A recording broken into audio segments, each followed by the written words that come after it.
Appreciate you being here. Leave your comments and your questions. One comment that came in regarding the challenge that Miami faces, and this isn't uncommon, again, with the first-year coach that's coming in just a couple of weeks ago, no offensive coordinator, no defensive coordinator, and how much that affects recruiting negatively. It could be. It could be a big issue. But again, that's how you manage the situation. When you're on the phone with the young men, you're on the phone with their father, you're on the phone with their uncle, whoever their guardian is, and whoever's really helping them through this recruiting process. You have to reassure them that we are interviewing the best of the best, and we are trying to get these offensive coordinators. We don't want to be put in a bad situation. We don't want to put you in a bad situation. For example, Mark, there was a whole bunch of smoke of talking about Joe Brady, the passing game coordinator of the national championship LSU Tigers, who went on and took a job for the Panthers and stunk. Now, he comes back. He wants to come back to college, and there was a lot of smoke around him coming to Miami. Thought it to be a done deal, and then things come out and saying he didn't want to do more than 2 years. He's not going to do 2 years of college. And he wants this astronomical amount of money to come down, and Coach Cristobal is not going to fall for stuff like that. He's not. You want to come here. We're trying to build something. What Miami is right now, Mark, if we're going to put it bluntly, might be a 30 ranked team. Maybe. You could argue about talent. You could argue about the bad conference.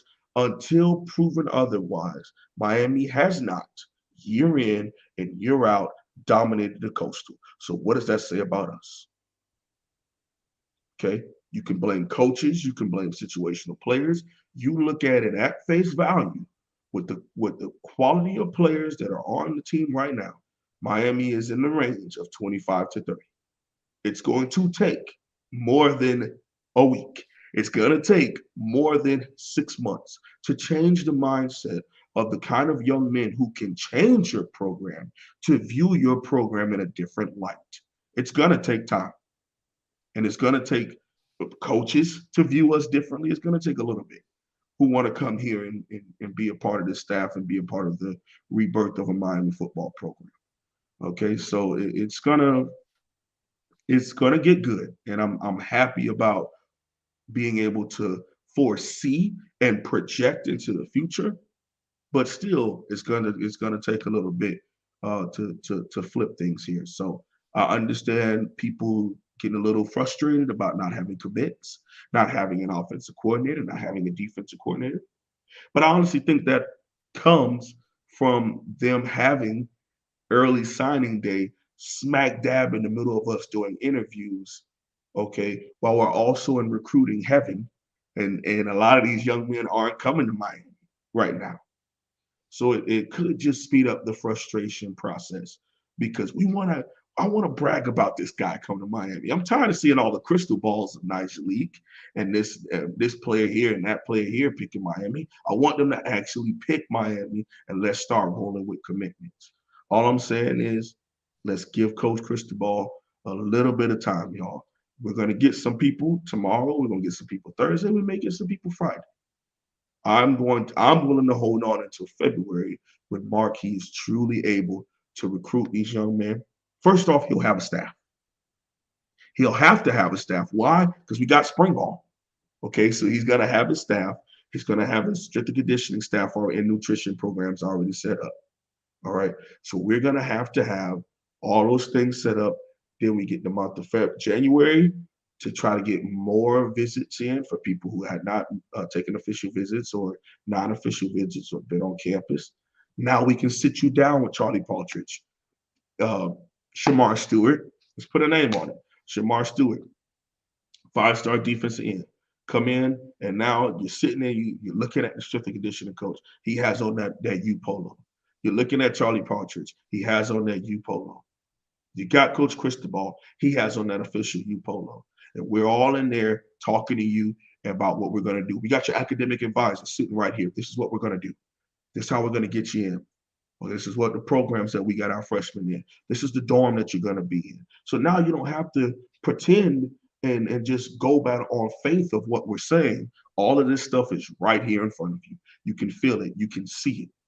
This is what we're going to do for you. We're going to walk you to your dorm. We're going to walk you to the weight room.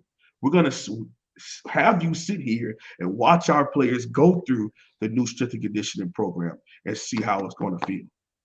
You can see guys passing out and can't get through it. And we're going to say, we're going to do that to you, and we're going to do it hard because you're a 5-star and we know what you can be. And you're supposed to be a top 10 pick as being one of the number 1 or number 2 defensive end in the country.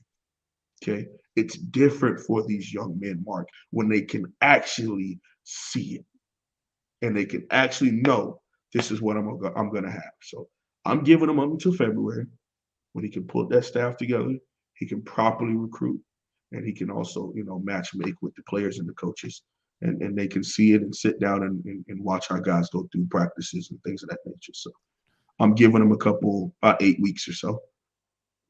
And the point about waiting till February is in a regular year, meaning where the coach has already been here, that victory typically comes the way National Signing Day has been, early signing day, taking over the February slot, where you get that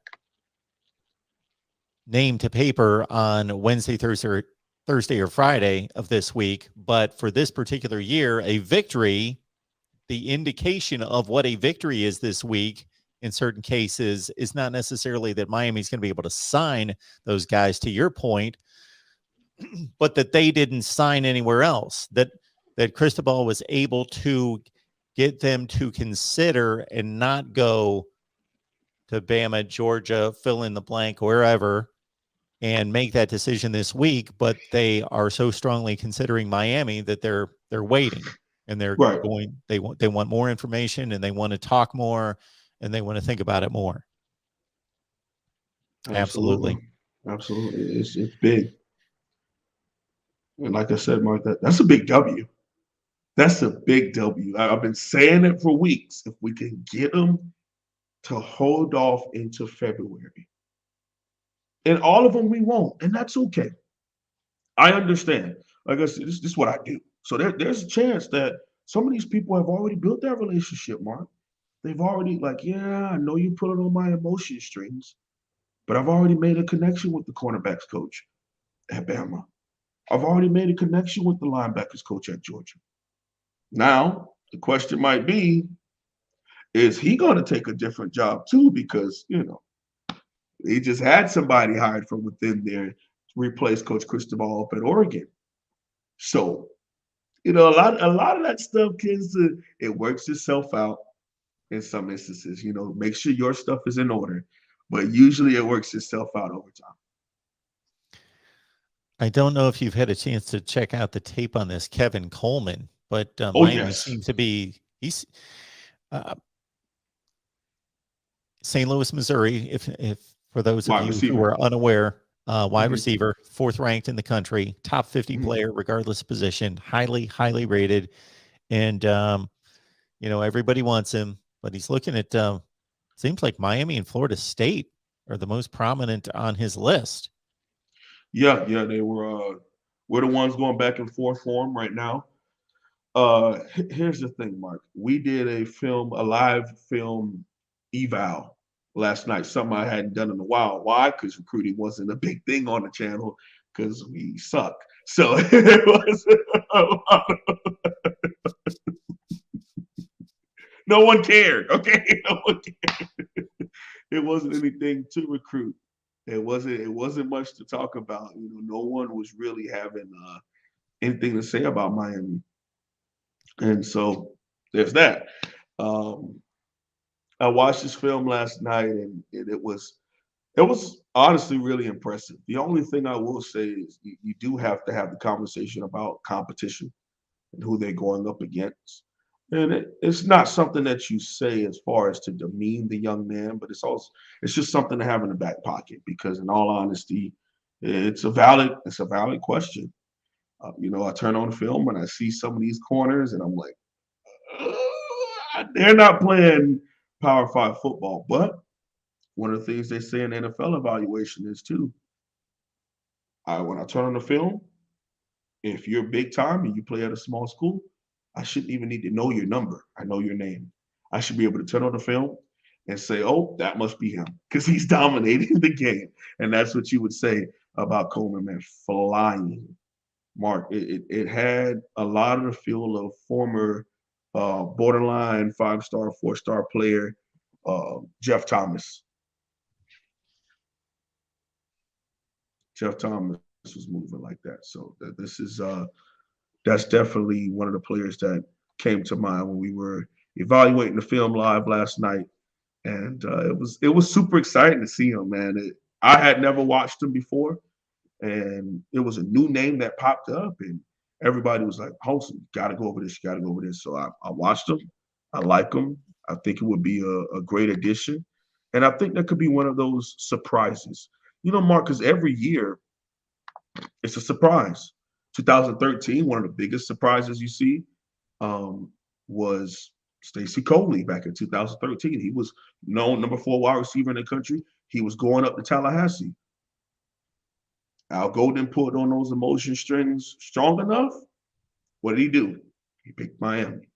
A couple seasons later, in 2016, Jeff Thomas was thought of to either stay home and go to Illinois, or he was going to go to Louisville because they had really good success with their slot wide receivers. He ends up putting on the orange and green visor and coming to Miami. So it's one of those things. You never know what's going to happen. You shoot your shot, you go up the bat. You make sure that your things are in order, and you get it.